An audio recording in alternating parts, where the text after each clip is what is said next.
नमस्कार बच्चों, education point से आज मैं आपको क्वाड्रेटिक इक्वेशन सॉल्व करने का सेकंड मेथड पढ़ाने जा रहा हूं। प्रीवियस क्लास में हमने बताया था मेथड ऑफ फैक्टराइजेशन। आज हम पढ़ेंगे मेथड ऑफ डिस्क्रिमिनेंट या यूं कह लीजिए मेथड ऑफ क्वाड्रेटिक फॉर्मूला। कई बार बच्चों के साथ मैंने ऐसा देखा है कि वो मिडिल टर्म स्प्लिटिंग में उनको प्रॉब्लम आ जाता है, कुछ कंफ्यूजन रहता है। तो ये एक फॉर्मूला बेटा बहुत ही आसान सा है, सीधा आप फॉर्मूले में पुट कर लीजिए और सॉल्व हो जाता है। अब इस मेथड में थोड़ा सा मिडिल टर्म स्प्लिटिंग से बड़ा हो सकता है, और जो दूसरा जो इसमें प्रॉब्लम होता है स्क्वायर रूट निकालने का होता है। अगर हमें स्क्वायर रूट निकालना आता है तो फिर ये बेस्ट फॉर्मूला है, आप किसी भी हालत में गलती नहीं होगी। लेकिन अगर आपको स्क्वायर रूट निकालना नहीं आता तो फिर ये फॉर्मूला थोड़ा सा आपको दिक्कत कर सकता है। उसके लिए आप पहले स्क्वायर रूट निकालना सीख लें, वो कहीं भी आपको जरूरी रहेगा। और अगर छोटी छोटी अगर स्क्वायर रूट्स हैं तो वो तो हो ही जाती हैं। तो देखिए शुरू करते हैं। ये quadratic equation ax square plus bx plus c equal to 0। तो x स्क्वायर का कोफिशिएंट a और x का कोफिशिएंट b और कांस्टेंट टर्म c। तो ये क्वाड्रेटिक इक्वेशन होती है। मैंने ये पहले भी डिस्कस आपके साथ कर लिया था। डिस्क्रिमिनेंट जो होता है बेटा d से डिनोट करते हैं, वो होता है b स्क्वायर माइनस 4ac। तो roots of equation day before yesterday in previous video I have told you the solution of quadratic equation is known as value of x is also called roots of equation. एक ही बात है सब में, solve the equation, find the roots, solve for x, और जो भी variable है वो सारी चीजें एक जैसी होती हैं बेटा। तो क्योंकि क्वाड्रेटिक में हमेशा दो सॉल्यूशन आते हैं, तो ये देखिए minus b plus and minus, once you will take it minus plus d under root d and the second time it is minus under root d upon twice of a. If the roots are called alpha and beta, the two values of x are one denoted by alpha and other is by beta. So then alpha minus b plus under root d divided by 2a and minus beta that is minus b minus under root d divided by 2a. Now it is very necessary to know about the roots of quadratic equation, whether the roots are real, non-real, or what is the nature of roots of quadratic equation. See, that all depends on discriminant. First of all, we will find d. If d is equal to 0, then the equation has equal roots. That means the value of alpha and beta both will be equal. अलग नहीं होगी अगर d 0 आ गया तो। why? See, this becomes 0. So then the alpha equal to minus b by 2a, beta also minus b by 2a, simple. If discriminant is 0, then same roots. What is called real? Real, you know real and non-real? Real, that is rational, irrational, integer, natural number, all are real. तो कुछ भी होगा वो real कहलाएगा। तो अगर equal roots भी हैं तो वो real तो है ही। आप you can add here real and equal. But if it is 0, then the roots are same. If this is positive, greater than 0, that means equation has real roots. You understand real? Real means these may be natural number, real number, rational number, irrational number, all such are roots. वो possibility होगी अगर d positive आए तो. And the final one, if d is negative, equation has non-real roots. It means we cannot find out the roots. Non-real, what are called non-real? Which is not real, it is called non-real. Non-real, that means non-real. Non-real मतलब क्या होता है, imagery other concept होता है, वो आज हम discuss नहीं करेंगे, वो हमें जानना भी नहीं है यहाँ पर, बाद में सोचेंगे। तो इस equation is non reality, we shall leave the question, इतना ही लिख के हम उसको छोड़ देंगे बेटा। तो आइए अब कुछ क्वेश्चन करते हैं। Check whether the following equations have real roots. If real मतलब इक्वल भी एक रियल का पार्ट है, मैं आपको बता दूं। If yes, find them. देखिए फिर कंडीशन याद कर लीजिए। If discriminant is equal to 0, equal and real, d greater than 0 it is real, and d less than यानी नेगेटिव में अगर d आ जाए तो नॉन रियल रूट्स हैं। नॉन रियल रूट लिखते ही छोड़ देना आपको। अगर रियल होंगे या इक्वल होंगे तभी ये वाला फॉर्मूला करके आप x की वैल्यू निकालेंगे, नहीं तो नहीं। अब देखिए ये क्वेश्चन है first, 3x square minus 7x minus 6 equal to 0। इस तरह से 3 क्वेश्चन मैंने आपको यहां पर लिखे हैं, 1 by 1 we will do these questions. देखिए 3x square minus 7x minus 6 equal to 0, what is a here? ax square plus bx plus c equal to 0। a is 3, b is minus 7 and c is minus 6। Find out d now. What is d? d equal to b square minus 4ac minus 7 square minus 4 into 3 into minus 6, that is 49 plus 72, that becomes 121। Yes, this is positive, this condition will be applied here. It has real roots. अब what are the real roots? These are the two values, मतलब x जो है दो values में आएगा। What is that? Minus b plus minus under root D divided by 2 है, ये this is the formula. अब यू कैन कैलकुलेट इंडिविजुअली, है ना, separately you can calculate them. Minus b plus root D by 2 मैंने एक साथ ले लिया, minus minus 7, it was already minus, तो therefore it will be plus 7 plus minus 121 का अंडर रूट क्या होता है? 11 upon 6। 7 plus 11 upon 6, 7 minus 11 upon 6, these are the two values of x। It becomes 18 by 6 यानी 3, और इट बिकम्स माइनस 4 by 6 यानी minus 2 by 3। These are the two values of x। Now see the second question. 5x square minus 2x minus 7 equal to 0।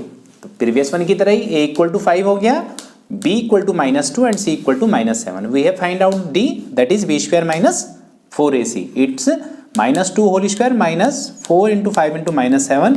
ये हो गया बेटा 4 plus 140, that is equal to 144. Okay, ये positive है और इसके भी क्या होंगे? रियल रूट्स होंगे। Therefore x will be minus b plus minus under root d divided by 2a.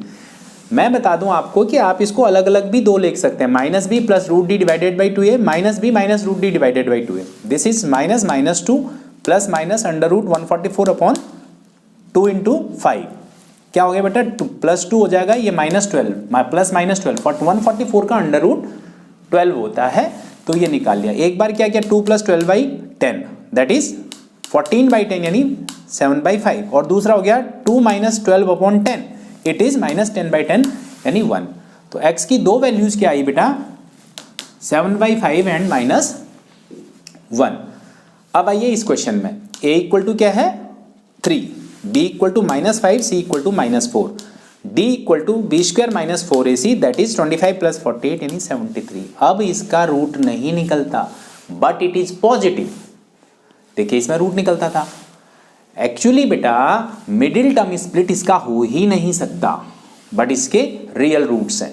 तो इसका कोई तरीका, मतलब the method of discriminant, method of applying the formula is applicable in all cases, whether the equation can be factorised और not.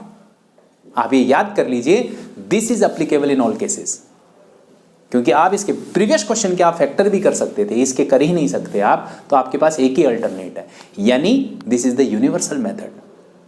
If you know how to calculate root तो आप कर सकते हैं, अब नहीं भी पता है तो आप देखिए मैंने कैसे कर रखा है, वैसे ही आप कर लेंगे। तो ये 73 का अंडर रूट हमसे नहीं निकलेगा, अगर निकलेगा तो डेसिमल में निकलेगा, इतना लंबा यहाँ पर नहीं करना है। तो x equal to minus b plus minus, तो क्या हो गया ये? Minus minus 5 plus minus under 73, तो ये आ गया बेटा 5 प्लस रूट 73 और 5 माइनस रूट। इस तरह के रूट्स को इरेशनल रूट कहते हैं। रियल तो हैं बट दीज आर इरेशनल। आपने रैशनल इरेशनल कहां पढ़ा था? फर्स्ट चैप्टर में। These are called irrational roots.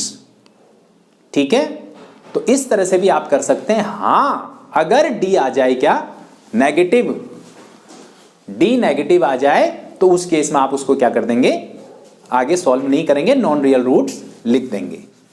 Now अब देखिए इस तरह का क्वेश्चन भी मैं आमतौर पर पूछता है कि k की वैल्यू फाइंड आउट करने के लिए। ये क्वेश्चन लिखा हुआ है, for what value of k roots of given quadratic equation are real. Real roots क्या होते हैं बेटा? मैंने आपको 3 कंडीशन बताई थी, इक्वल रूट्स, रियल रूट्स और नॉन रियल रूट्स। तो इक्वल भी जब रूट निकाले जा सकते हैं तो इक्वल होंगे, these are also called real. Equal root are also known as real. All equal roots are real, और जो इक्वल ना हो वो भी रियल होते हैं। If the d is negative then roots are non real. तो ये क्वेश्चन लिखा हुआ है। तो अब आपको पता है रियल रूट्स बोला है इसने। रियल रूट्स कब होते हैं बेटा? जब हमने डी निकाल लिया, a is k, b is -5, c is 6, d निकाल लिया, b square minus 4ac, that is 25 minus 24k।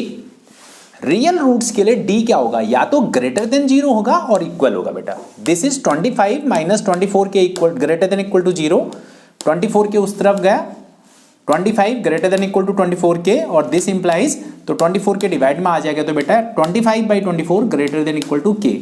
आप कह सकते हैं तो के मस्ट बी लेस देन 25/24।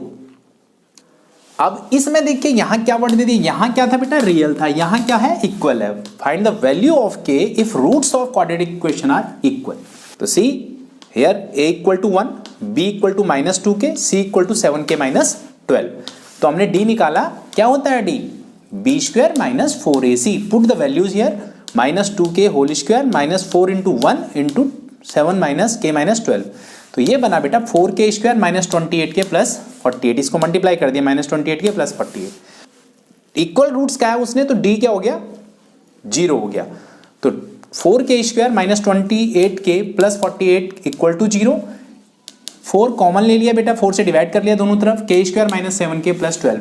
ये एक k की फॉर्म में नॉर्मल क्वाड्रेटिक बन गई, जिसको मिडिल टर्म स्प्लिट करके कर दिया हमने, क्योंकि सबसे छोटा मेथड होता है बेटा 12 मल्टीप्लाई करके, और पीछे हमने किया था ना फैक्टराइजेशन मेथड, 7 क्या है प्लस करके, सम होना चाहिए 7, 4 3 जा 12 और 4 और 3 7, सेम साइन होंगे बेटा, -3 -4 के। तो हमने पहले वाले में से कॉमन लेते हैं और दूसरे वाले में से पीछे कर चुके हैं आप, ये यहाँ k कॉमन लिया, k -3, फिर -4 कॉमन लिया, k -3 इक्वल टू 0। तो ये फैक्टर बने, तो this is k is called 3 and k is called 4। तो ये दो वैल्यूज आ गई। इस तरह से बोर्ड में ऑलमोस्ट ये क्वेश्चन 1 मार्कर भी 2 मार्कर भी, actually it based on calculation, जितना ज्यादा काम होगा उस हिसाब से इसकी वेटेज होती है। ये 1 मार्कर भी हो सकता है, 2 मार्कर भी, 3 मार्कर भी, ऐसा क्वेश्चन आता रहा है। और these are the very important questions बेटा। आज मैंने आपको बताया मेथड ऑफ डिस्क्रिमिनेंट या method of using the quadratic formula, और the second thing is to find the value of a constant. ये के भी हो सकता है, ए भी हो सकता है, कुछ भी हो सकता है बेटा। ये बहुत इंपॉर्टेंट टॉपिक है। मैं समझता हूं आपको समझ आया। अगर आपको समझ आया है तो एक क्वेश्चन मैं आपको यहां पर आपको प्रैक्टिस के लिए दे रहा हूं, इसका आंसर निकाल के आप कमेंट में जरूर डालिएगा। देखिए क्वेश्चन है, find the value of k for which equation this is the equation has equal roots. मतलब यहां भी इक्वल थे, यहां पर भी इक्वल ही है। यहां ध्यान रखिएगा क्वेश्चन आसान नहीं है। x² प्लस के 4x प्लस के -1 प्लस 2 हैज इक्वल रूट्स, ये इक्वेशन लिखा हुआ है। तो एक इंटेलिजेंट बच्चा मैं समझता हूं इसको कर लेगा। तो आप इसका आंसर कमेंट में जरूर डालिएगा। प्रोबेबली हम अगली जो वीडियो में करेंगे word problem with the quadratic equations, और उसके बाद एक और वीडियो बनाऊंगा important questions on quadratic equations. आशा करता हूं आपको समझ में आया है। आप बने रहिए, ऐसे ही आपका कोऑपरेशन हमें चाहिए। अगली बार फिर मिलेंगे नई वीडियो में।